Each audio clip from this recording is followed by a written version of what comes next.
Oui, bonjour. Bonjour Claire. Oui, bonjour, Richard. Alors aujourd'hui, on vous présente un enseignement de Jésus sur la divine volonté à partir des tomes, des 36 tomes, le livre du ciel. Alors, ça va bien, Richard? Oui, grâce à Dieu, bien merci. Et toi Claire? Oui, ça va bien, merci. Ah, Alors, quand on va aujourd'hui, partager la divine volonté, c'est toujours un moment merveilleux. oui, c'est vrai. Fait qu'on va faire une petite prière avant de débuter. Bien sûr, on va se mettre en présence de notre petit moment du ciel afin vraiment qu'elle ouvre nos cœurs et nos âmes pour avoir cette compréhension de la divine volonté, elle qui l'a vécu toute sa vie et qui vraiment, c'est elle qui nous apprend à vivre dans la divine volonté. Au nom du Père qui nous a créés, du Fils qui nous a sauvés, de l'Esprit Saint qui nous sanctifie dans la divine volonté. Je te salue Marie, pleine de grâce. Le Seigneur est avec toi. Tu es bénie entre toutes les femmes, et Jésus, le fruit de ton cœur immaculé, est béni. Sainte Marie, Mère de Dieu, priez pour nous, pauvres pécheurs, maintenant et à l'heure de notre mort. Amen.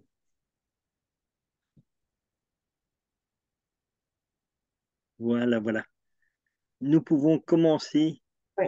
Alors, c'est à partir du tome 14 aujourd'hui. On va Oui, faire le partage d'écran. Le tome 14, il est ici. Alors, je partage l'enseignement de Jésus sur la divine volonté. voilà. Alors, c'est le tome 14, le 12 mai 1922. Donc, Jésus s'adresse à Louisa. Puis le sujet d'aujourd'hui, c'est l'âme qui vit dans ma volonté assume tous mes attributs.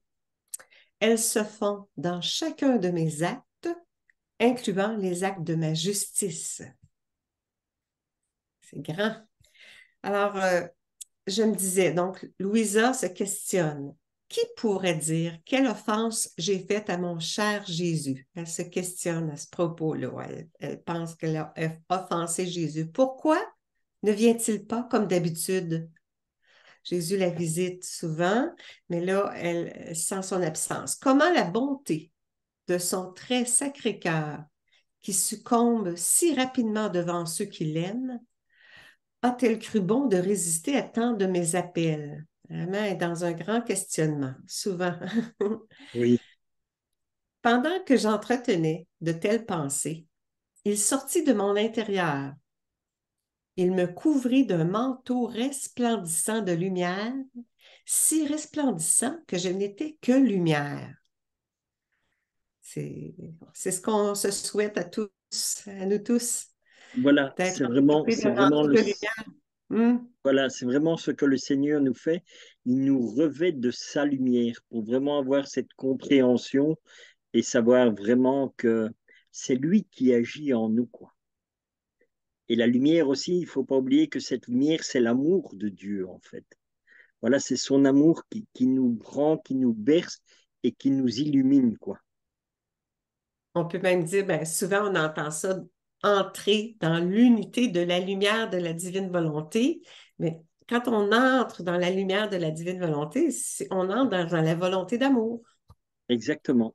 d'amour divin, parce que c'est un amour divin, hein? C'est pas un amour humain comme on comprend, là, c'est autre chose, c'est beaucoup plus lumineux. Exactement. Hmm. C'est Il pour me ça que dit, Jésus fait souvent référence au soleil, en fait, dans la divine volonté, tu vois. ouais, Toujours à ouais, la lumière, quoi. exactement. Oui, c'est le, on peut dire que c'est le signe de Dieu sur cette terre, le soleil. Souvent, on entend le soleil divin, là, c'est ça, c'est sa Voilà, lumière. Mm. Puis d'ailleurs, on parle souvent des les lumières de l'Esprit Saint aussi. Tu sais, c'est toujours la volonté, elle vient entrer en nous parce que c'est une lumière qui entre en nous. c'est ce qu'il y a aussi dans l'Évangile quand Jésus prend ses apôtres sur le mont Tabor, hein. Quand Oui, il le voit, il voit une lumière, quoi. Tu vois, trans, la transfiguration, c'est ça, quoi. transfiguration, oui. Parce que c'est ça, il veut qu'on se revêtisse de sa présence, de sa lumière, de sa vie. Puis c'est ça, c'est une lumière, effectivement. Il me dit, Donc, Jésus dit à Louisa, il dit, autrement dit, à nous tous, ma fille, que crains-tu? Regarde, afin que tu sois rassurée et que tu te sentes protégée, je t'ai couverte de ce manteau de lumière pour qu'aucune créature ne puisse te faire de mal. C'est une protection, une Exactement. protection divine. Voilà. Et Contre Comme Jésus le dit mal. aussi dans le prologue de Saint Jean, la lumière, lui, dans les ténèbres, et cette lumière qui les fait fuir, en fait. C'est ça, c'est ça. La noirceur est chassée et le mal est chassé. De plus, pourquoi prends-tu ton temps à chercher comment tu aurais pu m'offenser? Louisa pense qu'elle est mauvaise. Elle dit, ah, je suis mauvaise, j'ai pu offenser. Parce que là, il parle, je trouve ça intéressant, la culpabilité, comment on porte le poids de la culpabilité de par le péché. Puis il veut pas, il dit le poison de la culpabilité ne doit pas entrer chez ceux qui vivent dans ma volonté. C'est tellement vrai, c'est tellement vrai. Oui, c'est une des, comment on dit, c'est un des grands défauts de l'humanité, c'est Mm. la culpabilité en fait. On culpabilise quoi. Voilà. Et quand tu te culpabilises, en fait, tu es centré sur toi. Et quand tu es centré sur toi, tu es complètement hors de la divine volonté quoi. Souvent, il dit, c'est ça, tourne ton regard vers moi. Cesse de te regarder, mais tourne ton regard vers moi. Voilà, Tout. pour être libéré. C'est ça. Tout. Moi, autrement dit, moi avec toi, Seigneur, avec moi. En fusion. Ma fille, la sainteté dans ma volonté n'est pas encore connue.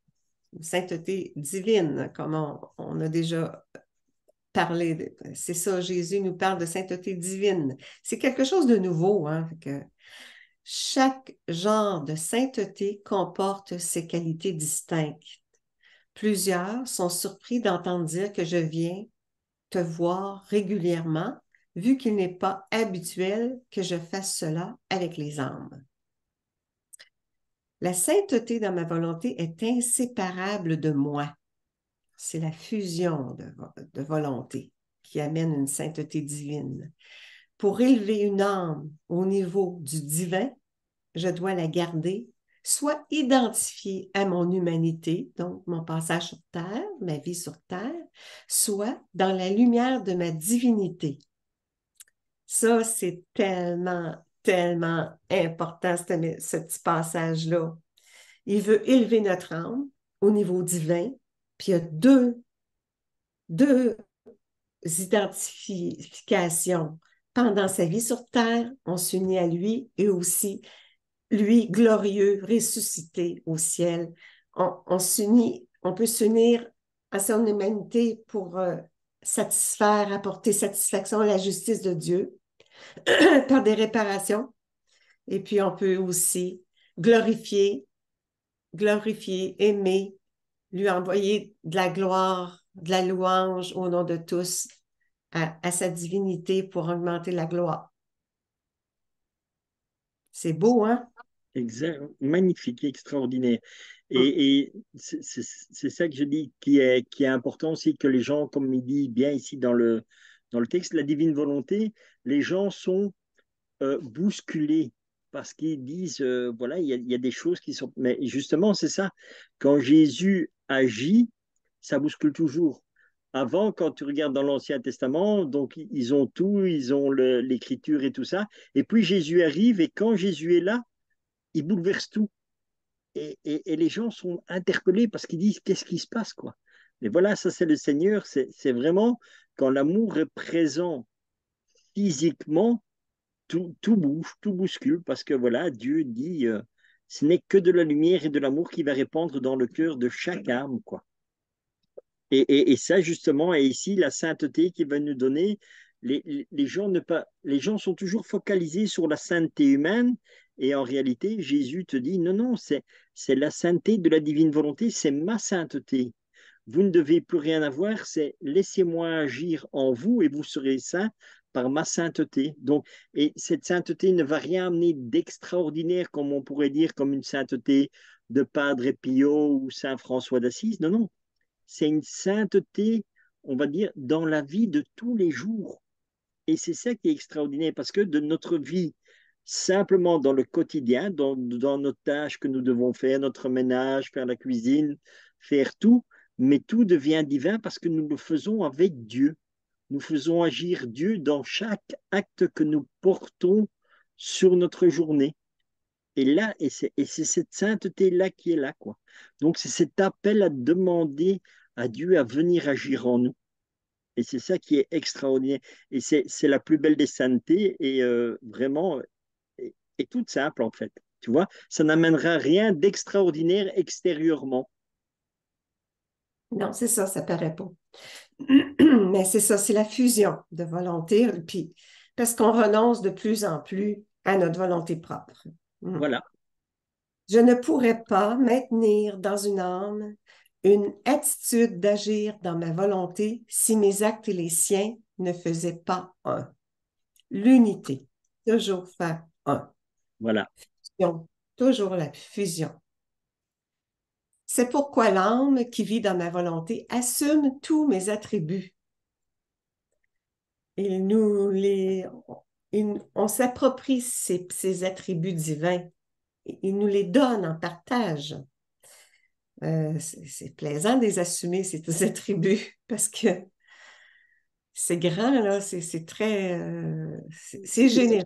Il les voilà. donne, Dieu les donne, hein. Fait que, il donne tout ce qu'il est. Et l'âme se fond dans chacun de mes actes, incluant les actes de ma justice, pour apaiser la justice du Père, pour éviter même apaiser les châtiments. Voilà. Là. Pour ce motif, quand je veux châtier, je cache mon humanité. C'est ça qui explique là. Oui, Il y a l'humanité, soit qu'on s'unit à l'humanité de Jésus, ou soit qu'on s'unit à la divinité de Jésus, comme on a vu tantôt. Alors, c'est ça. S'il veut châtier parce que pour réveiller le monde, pour que le monde soit sauvé, bien là, je cache mon humanité à Louisa. Donc, à nous, là. T'sais. En effet, mon humanité est plus accessible à la nature humaine. humaine. Parce qu'on s'imagine Jésus, oui, à la croix, on s'imagine sa passion, on s'imagine sa vie, il vient au monde, toute sa vie privée, sa vie publique, sa passion, sa mort. C'est son humanité là, sur la terre, sa vie sur la terre. C'est plus facile de, d'être uni à son humanité. Mais là, ce qu'il fait, quand il veut châtier, il cache son humanité parce qu'on aurait tendance à dire non, non, Seigneur, faut pas que tu châties, faut pas que tu châties. Je vais m'unir à toi, à tes souffrances pour apaiser la justice. Mais à un moment donné, Dieu doit procéder. La justice de Dieu doit procéder. Jésus dit, j'ai pas le choix. Il parle à Louisa, j'ai pas le choix. Je dois châtier pour le bien de l'humanité. C'est pour notre bien, là. Parce Toujours. qu'on Et on c'est pour prend ça que je souvent. dis, quoi qu'il se passe, il y a jamais rien de mauvais parce que c'est toujours pour notre bien. On Hmm, n'en comprend pas le sens, on ne comprend pas la profondeur, mais voilà, Dieu, tout ce que Dieu fait est toujours parfait c'est ça. parce que c'est toujours dans le but de nous sauver. Donc, C'est ça. même quand on pourrait avoir, comme on dit, les châtiments ne sont pas là pour nous détruire, mais vraiment pour nous faire prendre conscience qu'il y a des choses que nous faisons qui ne sont pas avec avec les commandements de Dieu, avec la vie de Dieu. Et c'est un rappel, comme on dit, un petit rappel à l'ordre. Voilà, tout Ouais. simplement. C'est ça. On a deux chemins là,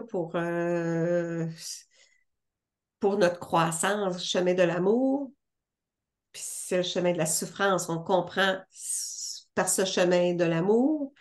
Et quand on ne comprend pas, bien là, le chemin de la souffrance nous fait en sorte de nous tourner vers Dieu. Là. On fait appel Exactement. à Dieu quand ça ne va pas. Là, quand tout va bien, on laisse Dieu de côté souvent. Là. En effet, c'est ça, mon humanité est plus accessible à la nature humaine. Alors, quand tu reçois ces émanations, tu sens l'amour et la compassion que j'éprouve pour les âmes. Et avec tes attributs humains, tu arrêtes les fois avec lesquelles je voudrais les punir. C'est ça. Louisa, elle empêchait Jésus. Non, non, fais pas ça, fais pas ça, fais pas ça. Je vais prendre tes souffrances pour te apaiser tes élans pour chantier. Fait que, à un moment donné, il la tasse et il dit non, non, là, laisse-moi, là, je dois, là. Je C'est pour ça dois. qu'il y a aussi beaucoup de saints qui faisaient exactement pareil aussi, hein. Donc, ils demandaient vraiment pour avoir des souffrances et tout ça pour sauver les âmes, quoi. C'est ça. Et quand les âmes m'acculent au point de les punir, je te cache mon humanité et je t'élève au niveau de ma divinité. On est en quelque sorte un canal entre la terre et le ciel, là. Fait qu'on s'élève plus en Jésus sauveur, mais le ressuscité, le glorieux, le lumineux. Puis tu as Jésus souffrant à la croix, là. Fait que là, pour éviter que Louisa l'empêche de l'influence, pour l'empêcher de nous punir, qu'il l'élève au niveau de Jésus glorieux. Là, captivé par ma divinité, tu es heureuse et tu ne sens pas les émanations de mon humanité. Alors, je suis libre de châtier les créatures. Ou bien je te manifeste mon humanité pour te faire participer à mes actes de miséricorde envers les créatures. C'est ça. Ou bien je t'absorbe dans ma divinité pour te faire participer à mes actes de justice. Ça, là, on comprend vraiment comment on peut, comment Jésus procède avec nous, là, les créatures.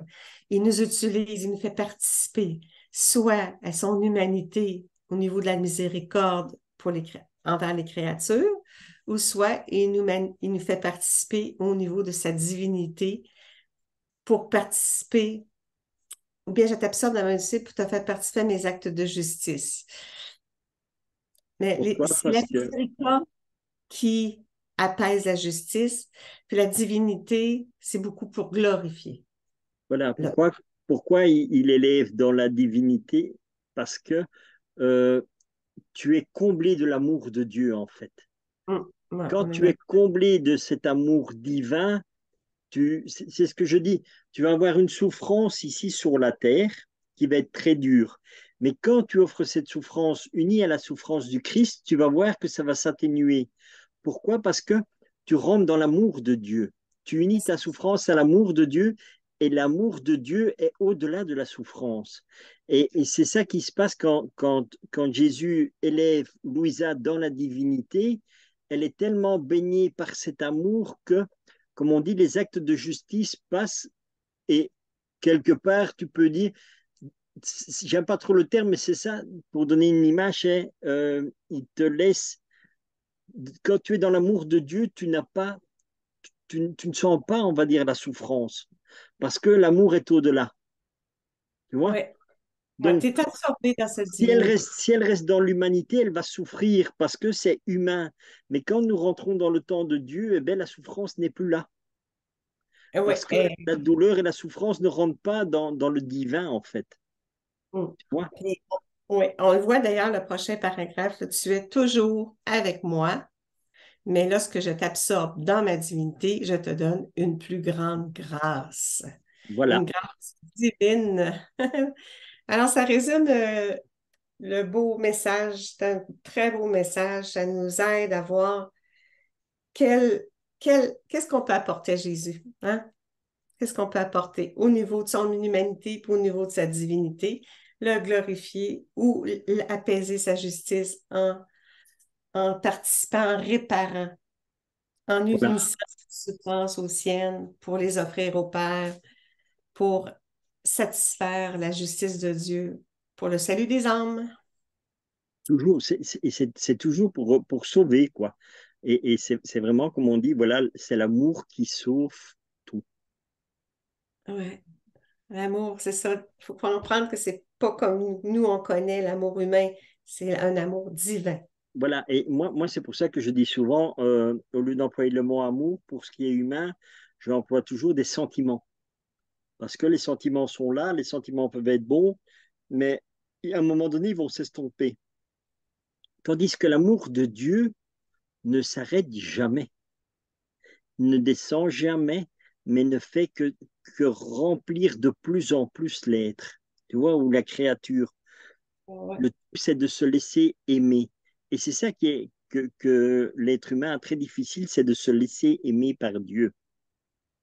C'est ça, Jésus, il dit, j'envoie beaucoup, beaucoup de grâces, je fais descendre des grâces et des grâces, mais les gens accueillent pas mes grâces. Voilà. Puis il nous Et remplir, c'est ça, de son amour, de sa voilà. divinité, Parce que même les de... grâces que tu n'accueilles pas, c'est l'amour de Dieu que tu rejettes en fait. Eh bien, Alors, Claire, je te oui, remercie pour ce petit temps de partage. Nous allons terminer par une petite prière pour rendre grâce à Dieu pour tout ce que nous avons eu comme éclaircissement sur ce petit texte. Et vraiment, j'invite les gens toujours à bien relire le texte, à le méditer eux-mêmes parce que, encore une fois, c'est pas nous autres qui allons apporter quelque chose, mais en lisant toujours les livres du ciel, en lisant tous les enseignements que Jésus fait, ce sont des lumières que les gens reçoivent en eux par la lecture. Et c'est ça qui leur permet vraiment aussi de vivre dans la divine volonté parce que vraiment le Seigneur, c'est quelque chose que moi-même personnellement j'ai constaté au fur et à mesure de lire et de relire tu sens cet amour grandir en toi en fait. Et c'est quelque chose d'extraordinaire. Et un humain ne peut pas l'apporter. Donc, lisez toujours bien les livres du ciel et vous allez être vraiment nourri par l'amour de Dieu. chaque Au nom, connaissance. OK. voilà, au nom du Père qui nous a créés, du Fils qui nous a sauvés, de l'Esprit Saint qui nous sanctifie dans la divine volonté. Notre Père qui es aux cieux, que ton nom soit sanctifié, que ton règne vienne, que ta très sainte volonté soit faite sur la terre comme au ciel. Donne-nous aujourd'hui notre pain de ce jour. Pardonne-nous nos offenses, comme nous pardonnons aussi à ceux qui nous ont offensés. Et ne nous laisse pas entrer en tentation, mais délivre-nous du mal. Amen. Amen. Au revoir à Bon, tout le monde et à bientôt Claire pour un autre petit partage. oui, à bientôt. À bientôt, au revoir.